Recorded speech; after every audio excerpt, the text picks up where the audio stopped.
Hello class, this is Cameron Gutierrez, and I'll be doing my city presentation on Houston, Texas for Professor Costanzo's 3335 Urban History class. I'd like to start off with a history of Houston. Last week we were talking about frontier towns and westward expansion, and Houston's early history falls squarely in this category. It was established in 1836 by the brothers A.C. and J.K. Allen, who were keen on breaking into the land speculating business. The newly independent Texas government made Houston their capital, but an outbreak of yellow fever had them running to the newly established Austin 2 years later. Because Santa Anna had granted Texas its independence without the consent of the Mexican government, tensions between Mexico and Texas and Houston remained throughout this time. Houston, like I said, was a frontier town. In 1850, it had 115 males for every female. In 1860, that number was 136. 1 in 3 Houstonians were born abroad, and many from German-speaking countries, while 1 in 5 were enslaved persons. In one of the books I read, it mentioned an ordinance that said no free black persons were allowed to live in the city of Houston in, I think, 1838. Moving on from its early history, from 1860 to 1900, during the Civil War, it was a regional center for the Confederacy, a staging point for blockade runners. Because of its distance from the coast, it was never attacked and received many refugees from both Louisiana and Galveston. During Reconstruction, there was a massive migration of freed slaves from the countryside. During the Gilded Age, there was an increase in population but a decrease in non-native born citizens. Streetcars started popping up, and you had the Houston Chronicle and the Sisters of Charity of the Incarnate Word, later changed to St. Joseph's Hospital. Houston was in a rivalry with Galveston, each trying to outbid each other over railroad projects, each trying to become the trade mecca for the region. Unfortunately for Galveston, in 1900 it was struck by a massive hurricane.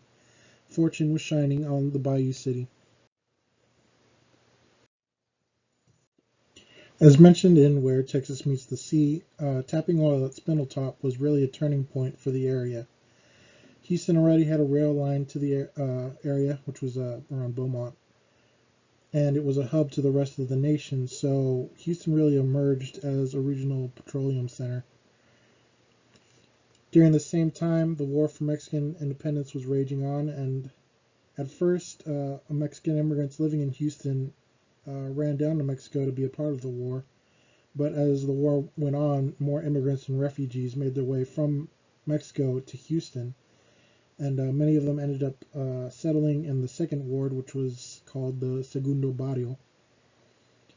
In 1912, the Rice Institute, later known as the Rice University, was founded, and in 1917, during the First World War, Camp Logan and Ellington Field were commissioned.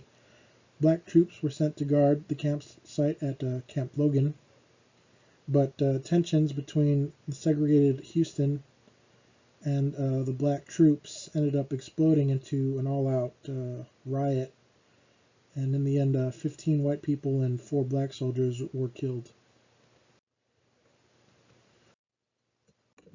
Starting in the 1920s, people like Mr. Houston, Jesse H. Jones, and the Sweet 8F crowd started popping up.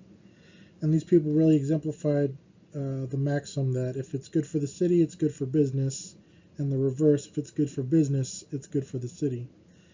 While these people were examples of the rich that got richer, they still donated a lot of money to Houston in order to see the city improve its image. For example, George H. Herman donated land for Herman Park in 1920. In 1928, Jesse H. Jones, a good friend of Woodrow Wilson, got the Democratic National Convention to be moved to Houston. He also, during the Great Depression, he got a bunch of his wealthy friends to help bail out the banks.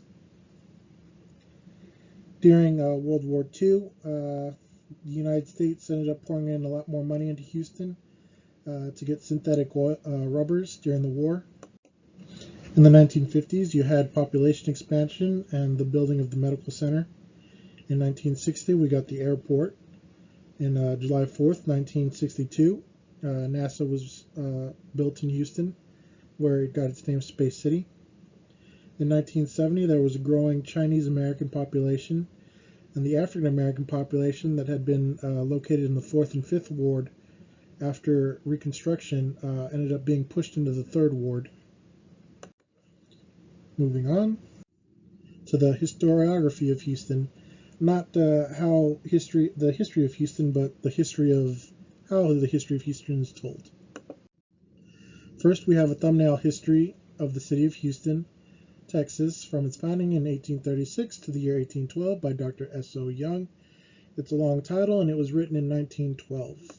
It's told with the old-fashioned political perspective, kind of a top-down view of how the city of Houston was founded.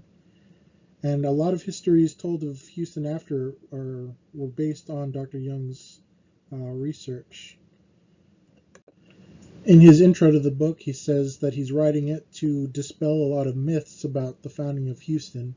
What those myths are, I do not know, but he focuses on a lot of like the big people, Sam Houston, the brothers, the mayors, the bankers, the wealthy, and the people that made decisions for Houston.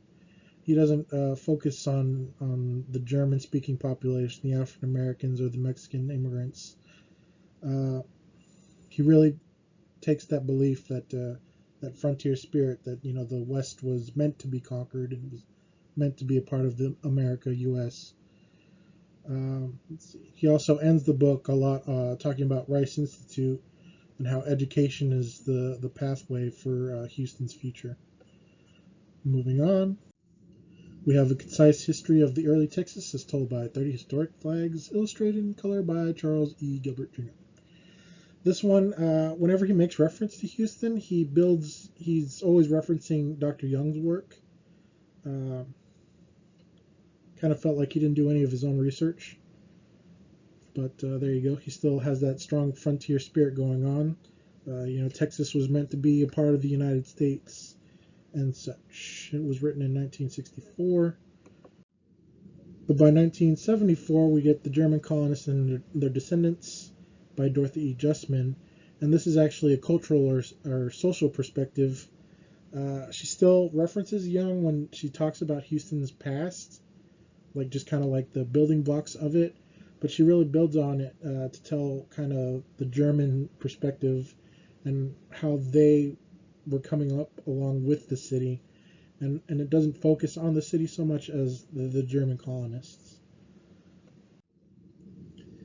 By 2015, we get The City in Texas, a history by David G. McComb. And this is really the first urban history we get told of the area. And while he's examining a lot of the same sources that Young did, he comes to a lot of new conclusions. McComb doesn't see it as frontier history anymore. He sees it as urban history. And he's not worshiping over oil anymore. He points out the petrochemical toxins.